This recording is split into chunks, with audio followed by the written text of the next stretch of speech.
At our 7th wedding anniversary dinner, I noticed something strange. My best friend, Darren Blackburn, who had always been single, had suddenly changed his profile picture to a couple's photo. "So you've been hiding a girlfriend from me?" I joked with a grin. "When are you bringing her around? I should at least meet her and make sure she's good enough for you." He just smiled and shook his head, brushing it off. "Not yet," he said. "It's not the right time." Then Deanna Cunningham, my wife's voice, called out from the kitchen, "Babe, come help me tie my apron." I hadn't even pushed my chair back yet when Darren was already on his feet, jogging over. He stepped behind her, wrapped his arms around her waist, and tied the apron strings for her. I froze where I stood, seeing the look on my face. He quickly tried to explain, "I'm just used to helping out at home. My mom's always bossing me around. It's basically muscle memory. Don't read into it." I didn't argue or make a scene. I kept my expression neutral and carried on with the dinner as if nothing had happened. Only after all the guests had left did I turn to Deanna, who was clearing the table, and say calmly, "Let's get a divorce." She slammed the dishes down with a loud crash and glared at me. "Seriously, over something like that? Just because he tied my apron once?" Chapter Corey Graham, in the 7 years we've been married, I've never once made you do any housework. I've given you everything, my whole heart, my whole world has revolved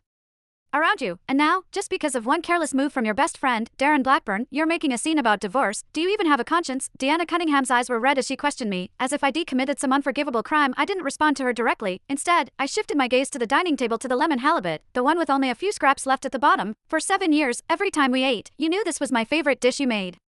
You always placed it closest to me, but this time, you said it in front of Darren, who happens to like it too. Deanna choked on her words for a second, then snapped, "What's there to even talk about? No one was helping when I was serving the dishes. I was overwhelmed and didn't think that much about it." I shook my head, my voice hoarse. "It's not just that dish. When everyone sat down, you pulled out a chair for Darren first. When his glass was empty, you opened a new drink for him, and it was orange soda, the flavor he likes but I don't." Deanna, people don't act out of character. When you love someone, even subconsciously, you want to give them the best of everything. When you didn't have time to think, your instinct was to treat another man well. That's the real reason I want a divorce. Her expression darkened. She looked at me like I was insane. "Corey, are you sick? A few unconscious actions, and you spin them into all this nonsense. If you're so good at this, why don't you go become a detective? And what do you mean by another man? That's Darren. He's been your best friend since childhood. If it weren't for you, I wouldn't have taken extra care of him at all. How does that turn into me having something going on with him? Do you have any sense at all?" She stormed into the study, grabbed a photo album, and threw it down in front of me, page after page. There were photos of Darren and me from childhood to now. In every single one of them, we were smiling like brothers. The most